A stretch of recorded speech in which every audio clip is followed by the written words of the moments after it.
Merry Christmas from our family to yours. We're so sad that we can't be together, so instead we've decided to send you a little bit of Christmas cheer by recording a recipe of Jolly Old Saint Nick cookie bars. For this recipe, you're going to need a half cup of softened butter. We're also going to need 2 cups of packed brown sugar. You guys know what that looks like, but Alicia's gonna show you. 2 large eggs. Awkward. 2 large eggs, a teaspoon of vanilla extract, a teaspoon of baking powder, 2 cups all-purpose flour, and a cup of Christmas M&Ms or whatever M&Ms you might like. So if you can't find these, any M&Ms will work. And a half cup of Christmas sprinkles. So we have an assortment that we've shaken into this little measuring cup. So we're gonna get going and show you the process along the way. To start with, we're gonna go ahead and preheat the oven to 350 and then take a 9x13 pan and line it with foil and also spray it with non-stick cooking spray. It should look a little something like this. We're gonna go ahead and mix our butter and brown sugar in our stand mixer. If you don't have a stand mixer, you can use a hand mixer as well. So I'm gonna go ahead and begin the creaming.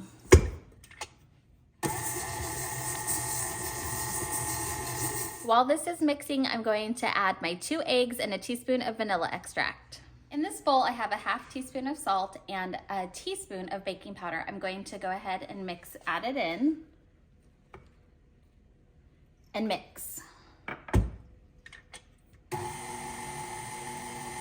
Once that's incorporated, I'm going to add 2 cups of flour slowly. Blend until well combined.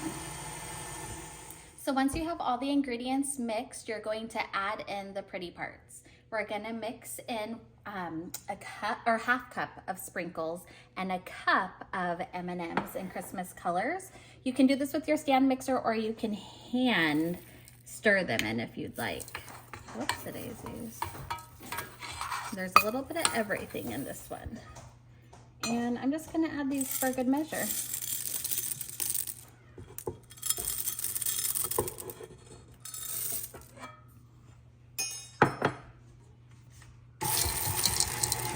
Nice and slow. Now when the Christmas elves come out, they want a little treat. Now this does have raw egg in it, but no one ever died from having a good time, especially an elf. Here you go. How's it taste, little elfin? He's going on the naughty list. Okay, now that our dough has been prepared, we're going to press it down into our prepared pan. Now that I've roughly pressed the dough down into the pan, I'm gonna spray my hands with some more of the cooking spray. Of course, my hands are clean. And press the dough down a little bit better. This makes it much easier. In fact, I could have probably just done this from the get-go and it would have made my job a lot easier. Just press it evenly into the pan. Make sure you reach all the corners. Just like so. Once you have the dough pressed into the prepared pan, you're going to take whatever mix-ins you have left. I only have M&Ms left, so I'm gonna sprinkle those on top. If you have sprinkles, you can do that also. This just adds a little extra Christmas cheer.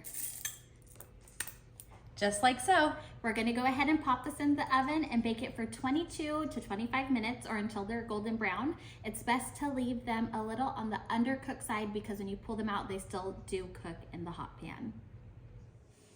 Okay, so we've had a little technical difficulties. Turns out, do not bake these in a clear Pyrex baking dish. Cook them in a metal 9x13 pan because they don't heat as evenly. So I transferred it to a cookie sheet and baked them for an additional 10 minutes.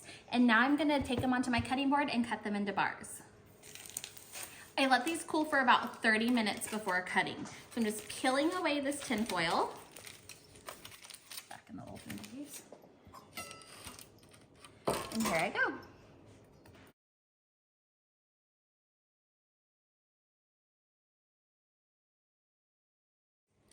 Okay, so they're finished up. We've cut them and we've plated them. Here they are. I'm gonna take them to our Hild family Christmas Eve and see if they like them. Merry Christmas. Love you all.